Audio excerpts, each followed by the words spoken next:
都灵汽车集团，意大利最具规模、最具影响力的汽车经销商集团。Nice to meet you. Yeah. 吉安，都灵汽车集团商业开发重要高管。Mattia， 都灵汽车集团的副总裁。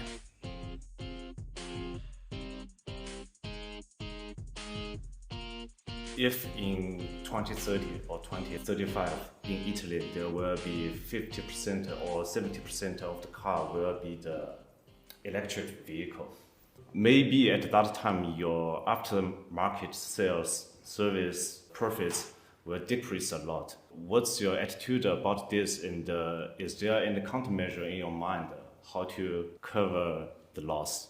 The first point is we still need to understand how deep it will impact the number of passengers of the car and how it will impact all the different voices for consumption of spare parts. For sure, it will change a lot the after sales.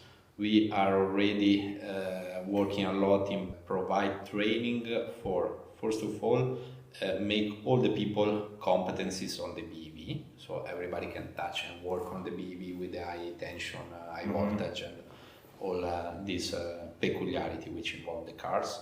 There will be two opposite effects, because the number of passengers is supposed to be less, but the number of customers will stay in the official dealership network will increase, because the competencies required to work on a car are higher. Two effects will somehow compensate. We are not sure about the dimension. Yeah. Mattia is mentioning this because in Italy, especially in Italy, and probably other southern European countries like Spain, like France, like Greece, we have a lot of independent workshops. And after some years, a customer tends to abandon the official network and go to an independent workshop. Yes, same as China. Okay. The level of difficulty in operate on a BEV jointly with the longer warranty on the battery pack will drive more customers to stay in the official networks. Moreover, I think that there will be collateral opportunity, which means additional services which can be sold to the customer. You can provide additional collateral will need to be satisfied for the customer, like the charging network pack, emergency assistance on the road.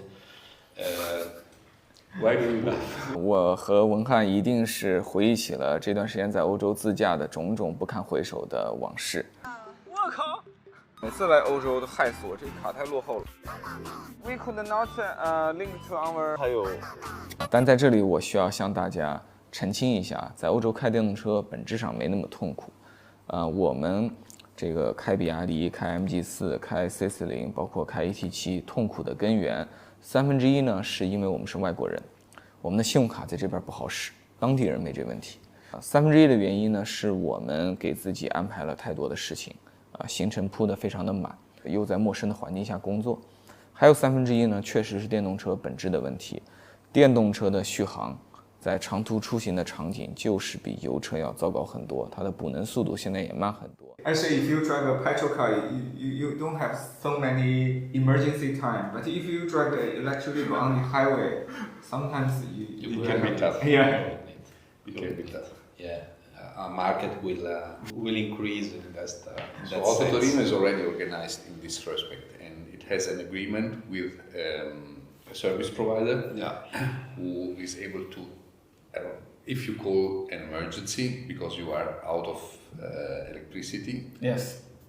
They come with a lorry and they will recharge your car. Yeah. So this is just an example. Yeah. And probably there will be, for instance, this is a little bit a joke, but not that much a joke. Probably there will be an increase in all the body works, because cars will be very silent, and we think that body works might increase. Plus the tires, which with a heavier car has a shorter life cycle. So all these effects which work in different and sometimes opposite way will determine a new equilibrium level. It's not gonna happen in one day, it's gonna happen in years. Even if in 2035 we will sell, let's say the 50% of the sales will be electric, still there is a car park, Yes. which in Italy we are famous to have probably the oldest of Europe. So yeah, so we will have time to convert in this new framework our after sales. 而且据我们从中间人那里得知，他们算是当地经销商中的知华派。他们已经清晰地看到来自亚洲的新兴对手正野心勃勃、蓄势待发。What do you say about the Chinese car brands that come into Europe in recent years? I think it's getting more and more on the European roads. I think that with the shift on the BEV technology, the OEMs of China gradually gained in the past the right to compete in a very consistent way. The quality of the car has increased a lot along the years, and I think that now Chinese brands has the premises to jump in the Europe market and do a good job. Of course, it's not an easy path, because cultural attachment to the historical brands is very high in Europe. The car was born in Europe. Many OEMs has more than 100-year history, which counts a lot, which means that the people were born with an image in his head. Yes. And it's not for granted that having a good product will place you in the right way and will give you the right to compete properly and gain your share. What it will be crucial, it will be the partners you will have on the different countries, the approach and the communication you will have in all the different countries, and everything you will build around, let's say, the brands. Somehow, I think that is a unique momentum in the history, because it's the first time China has a product that on some specifics are even better, that can be suitable for the market. Being present in this country in the right way and having the right connection and the right story to tell will provide a kind of goodwill to all the Chinese brand to be spent also in the other countries. We know perfectly where the technology, the core technology is coming from. It's coming from China, mainly. We have seen a lot of very interesting and also forward-looking design. Still, as Mattia was saying, entering to Europe deserves a sort of humble attitude, meaning that wherever you need, if I come into your house or into your house, I'm not supposed to tell you what you are going to do and to teach you. I'm supposed to try to understand the way you think and how you will react on my proposals. We have, in Italy, we have a circulating car park, only cars, not trucks, not light commercial vehicles, only cars, passenger cars of 40 million vehicles. Mm-hmm. Average age 12 years. Average 12 years. Okay. Which means that you have car of 20 years. Okay, come on. So there is a huge basin of a potential market of these cars which needs to be changed, but it's also not easy to satisfy this demand, because if someone is driving a car which is 15 or 20 years old, there must be a reason why. Yes. He is not changing it. Yes. 和吉安聊天，你会觉得特别有意思。虽然他出身于罗马，是一个意大利人，但在我看来，他身上有浓浓的那种英国腔调。某时某刻，我会感觉那天的采访仿佛是乱入了 Top Gear 的录制现场。讲话非常的像一个英国的老绅士，而且很含蓄，他不喜欢点破。他说有很多的意大利人开着车龄20年的车不去更换是有原因的，但他不肯说破这层原因。我自己有一些自己的理解啊，跟大家做一个分享。之一，他作为意大利人不愿意批评自己的同胞，说他们没有足够的经济实力去换新车。第二呢，这句话也是说给咱们万里迢迢从中国想要把汽车卖到意大利和欧洲的朋友听的，就是欧洲很多人真的在开二手车，便宜的二手车，老旧的二手车。你的新车或许很酷，你或许有很多的新技术，你或许比起同级别的欧洲汽车制造商的产品更有性价比，但是不要忘了，新车就是新车。新车在意大利怎么着也是2万多欧元、3万多欧元的这样一个价格，已经是他们在开的车4倍、5倍、6倍的价格，他们真的换得起吗？第三呢，如果今天有很多的人在开15年、20年前的车，你要理解一下他们的车上有什么样的东西，说不定是 CD 机，说不定甚至是磁带啊，很可能连 CarPlay 他们都没有见过。在这个时候，你要把一些全新的东西拿过去，并且让它很快的消化和接受，这就仿佛是今天你人在中国，一个30岁的年轻人要求他60岁的父亲拥有跟自己一样的生活方式，这不一定很容易被做到吧。 Whatever I'm going to sell, whether it's a car or something different, one of the aspects which will be crucial in order to answer in a coherent way to the local market, to the European market, is, for instance, the size of the car. Yeah. What we have noticed Yes. in China is that everyone is building huge cars Yes. for some reason.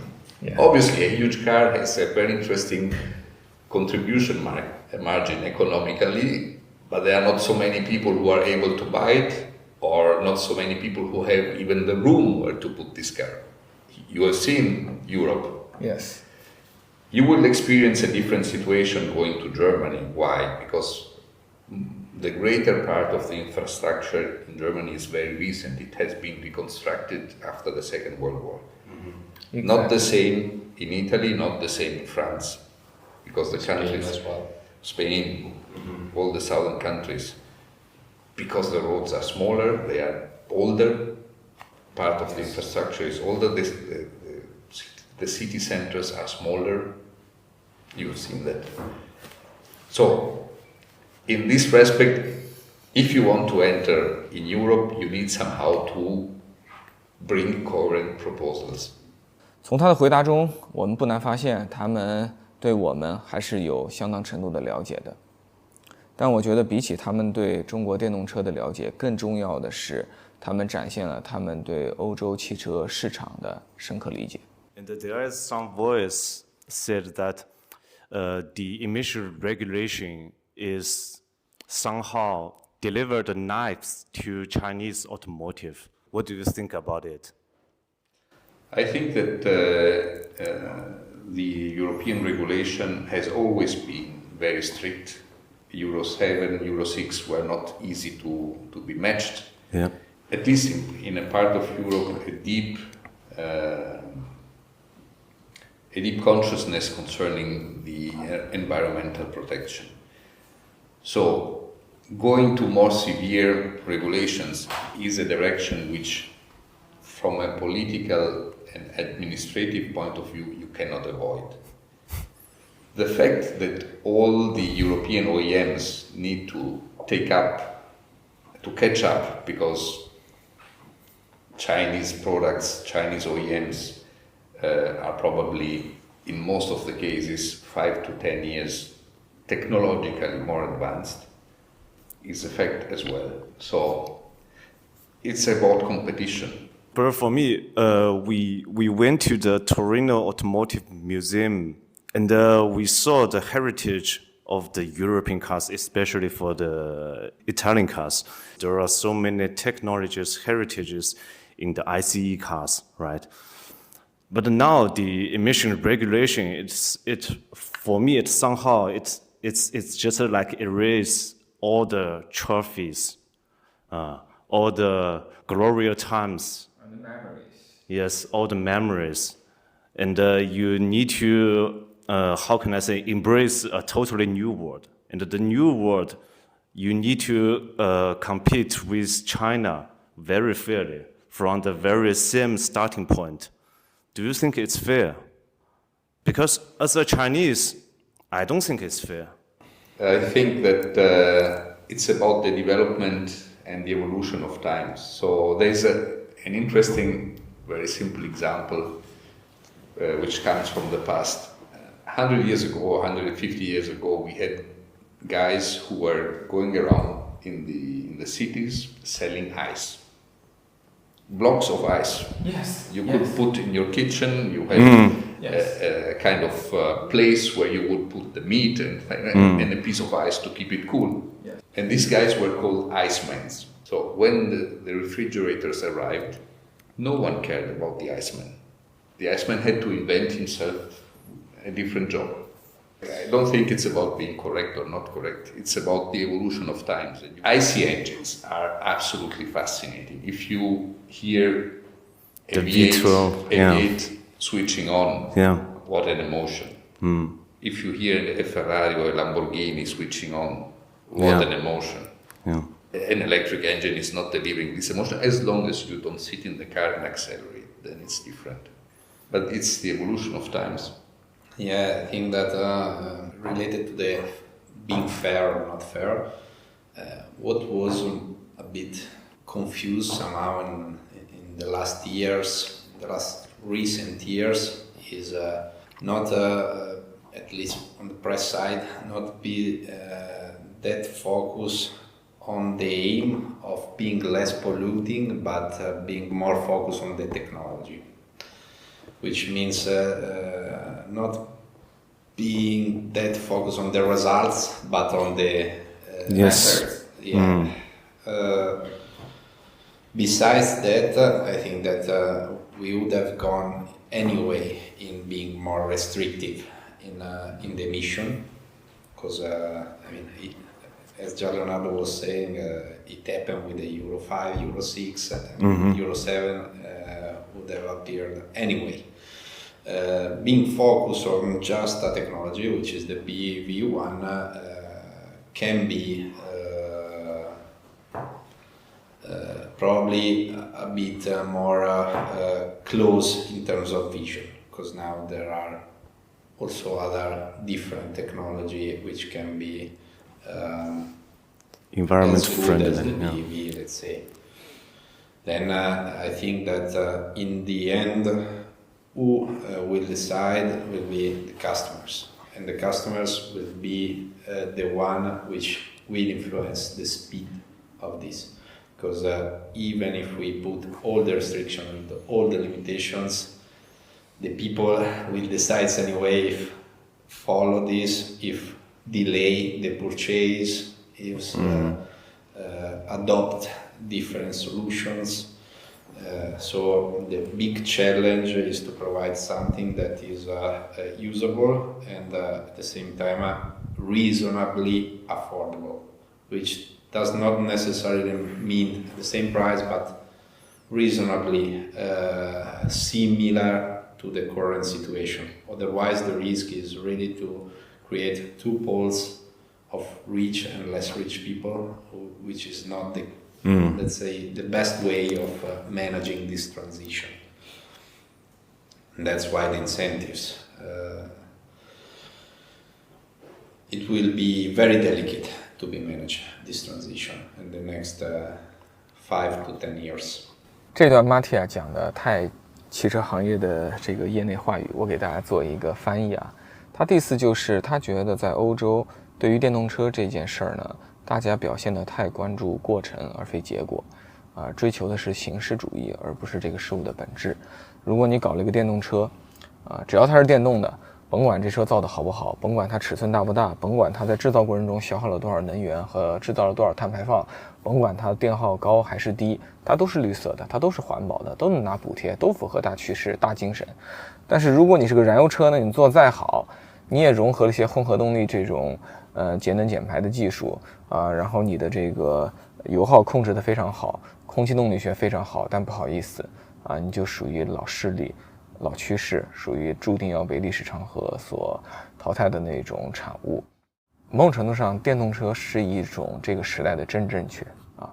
我觉得马提亚说的非常好，这个问题出现在欧洲，也出现在中国啊。但从另一个角度，我也可以理解啊，这实际上是人类在进行改革过程中一种非常难以避免的矫枉过正。